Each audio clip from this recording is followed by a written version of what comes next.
Hi folks, John Cordisco here with the much anticipated FIDE World Candidates Final Tournament currently being played in Russia. 8 great players, 3 former world champions.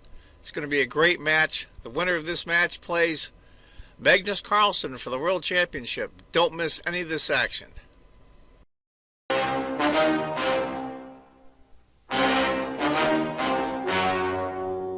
The story you are about to see is true.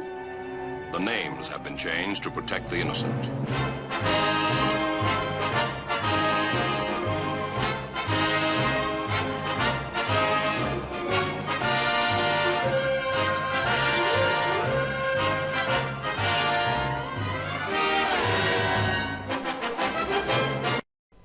Hi folks, John Cordisco back again with another chess video for you. The action continues. Round 4 of the FIDE Candidates Final Tournament, currently being played in Russia, between 11 Aronian from Armenia, number 2 in the world, and Peter Svidler from Russia, 6-time Russian champion. It's a huge accomplishment to win it once, or maybe twice, but 6 times? Amazing stuff. Anyway, let's get to it. It's going to be an exchange Grunfeld. Svidler's black, Aronian's white. Svidler is an expert on the Grunfeld. So we'll see how this goes for him. We'll go through the beginning as it's fairly common. Pawn, as you can see, after c5, pawn can't take because bishop will take on c3, forking the king and the rook. He loses the exchange. Rook to b1, castles, bishop e2, c4, c takes d4, and c takes. Interesting might have been instead of c takes, it's a sideline that the computer suggested. Knight to c6, bishop e3, c takes, queen a5 check, bishop d2, queen takes, queen c1, knight takes, bishop takes, bishop c4. Now, oddly enough, white is down 2 pawns, and the score on the computer is 0.00. Fascinating stuff. Way over my head. After c takes d4, c takes, queen a5. Bishop blocks. Queen takes the pawn. Now, Beeler, I'm sure he's had tons of preparation for this tournament. He's an expert in the Grunfeld. That must be the correct move. You see that a lot in the Grunfeld. You lose the A pawn, and the A and B pawn are passed pawns for black. But you give up a lot too. You give up a lot of development and all center pawns. You have no center control at all. Like everything else in life. You gave him on one side, you lose on the other. That's why this is a zero-sum game. Castle, b6. That's so he can move his light-squared bishop, because right now he can't, because he's in pre with a rook. b6, queen to c1. Black's a little cramped, but that's the price you pay for an extra pawn. He kettles the bishop, bishop c4, queen a4. Attack the queen, queen has to move. Rook e1. Rook c8, hitting the queen, trying to get some development here, pick up a couple of tempos. Queen to c2. Wait, what's no part in trading queens? Knight c6. Bishop d3, chase the queen again. Queen a2. White's got a very active position here, very active. Bishop c4. Hitting the queen again, queen moves. Hitting the queen again. Queen moves. Now this is a move that's listed as number 3 move for the computer. But they're all close and score all 3. And that's bishop takes check. King takes. Queen c4 check. e6. Knight g5 check. King e8. Now, instead of taking queen takes e6, knight takes e6. Even the computer shows that knight takes e6 is a better move, even though queen takes e6 is the second choice. Even though it says it's better if knight takes, I still like queen better. That queen-knight tandem is so strong. Knight takes, queen d7,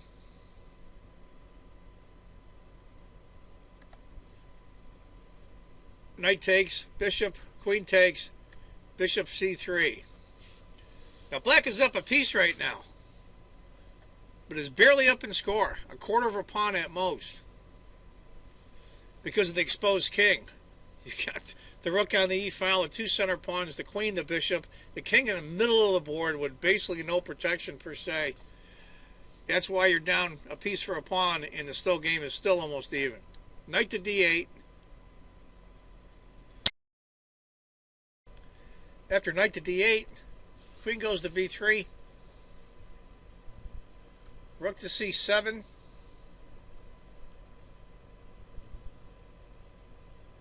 Now it's funny, the computer suggests either bishop to b2 or bishop to a1. I really don't know why. Rook to e3 is the only move that makes sense to me. Frankly, at this point, I would play rook on b to d1. There's a reason why that bishop needs to be moved.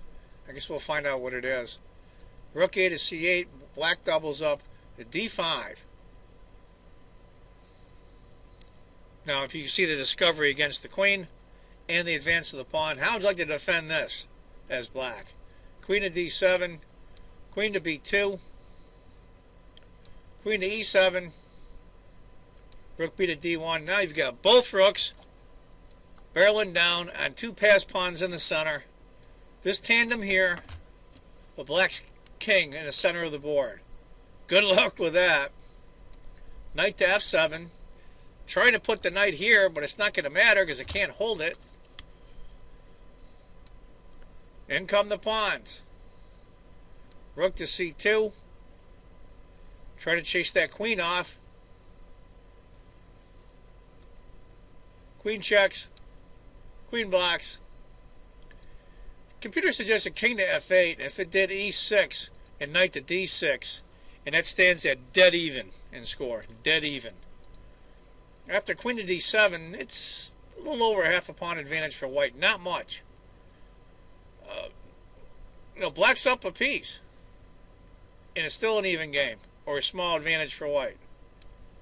Queen takes, king takes. e6 check. That's a very strong pawn. This is where black's going to have to give back the piece. King moves instead.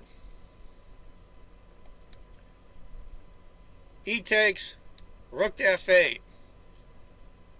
Can't save that pawn.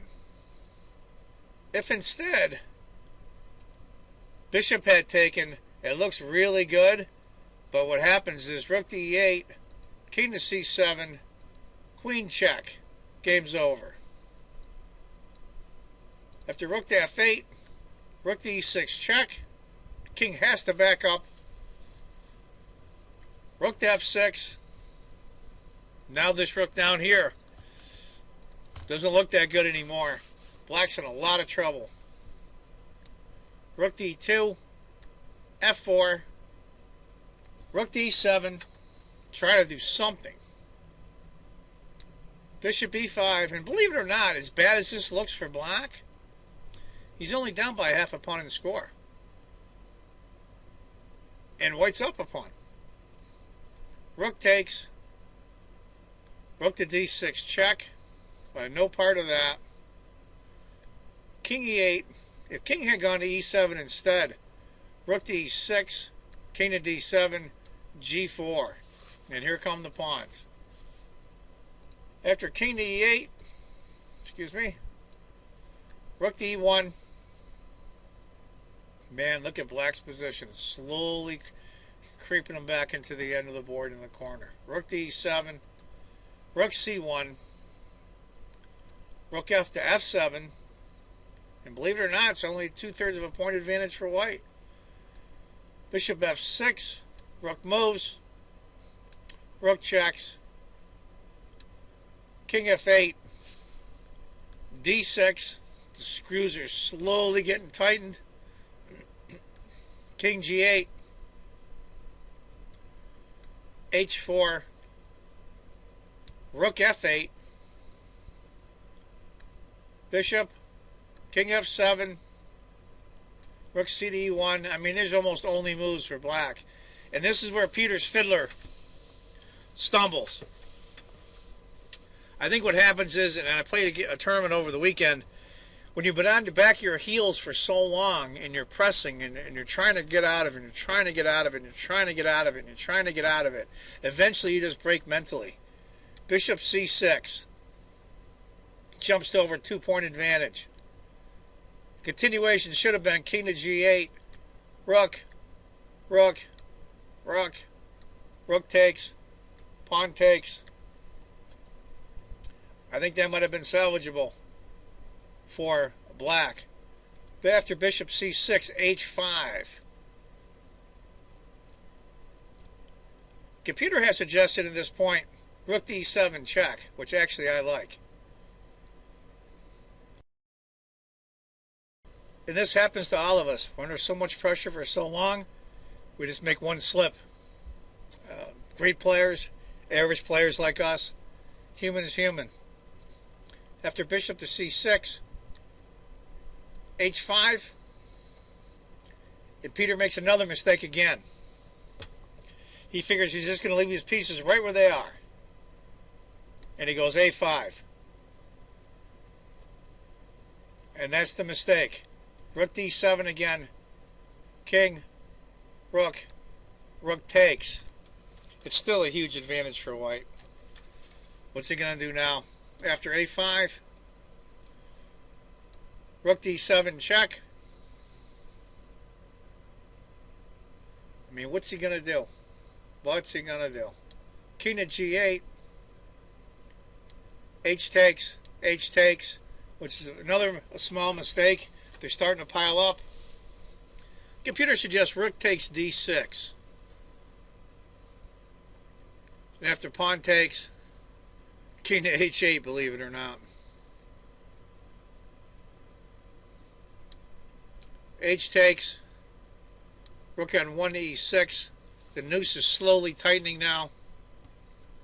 Rook to F7. Rook takes check. King to H7. Rook to H6 check. King to G7. And Rook here. And that's for Peter Svidler, 6-time Russian champion, resigns. After E6, Rook to F8. Rook checks. King to F7. F5. And black is just doomed. There's nothing he can do. He's going to lose a bunch of material. He can go through it. He's going to end up losing at minimum the bishop for black. It was a hell of a game. Pressure, pressure, pressure, pressure. And when you see sometimes that you're pushing against, it's kind of like pushing on a door, and you are pushing back. When they kind of let go of the door, you go flying. That's a similar what happens mentally. And you're back on your heels for so long that you just slip up. And it gets right out of your grasp. And all that work was for naught. Anyway, folks, that's the game today from round 4. I hope you enjoyed it. I want you to remember, if you think chess is just a game, you're not playing it right. Take care, folks. Bye-bye. Come ride the little train that is rolling down the tracks to the junction. Forget about your cares, it is time to relax at the junction. Lots of curves, you bet, and even more when you get to the junction. Petticoat Junction. There's a little hotel called the Shady Rest at the junction. Petticoat Junction. It is run by Kate. Come and be her guest at the junction. Petticoat Junction. And that's Uncle Joe. He's a moving kind of slow at the junction. Petticoat Junction.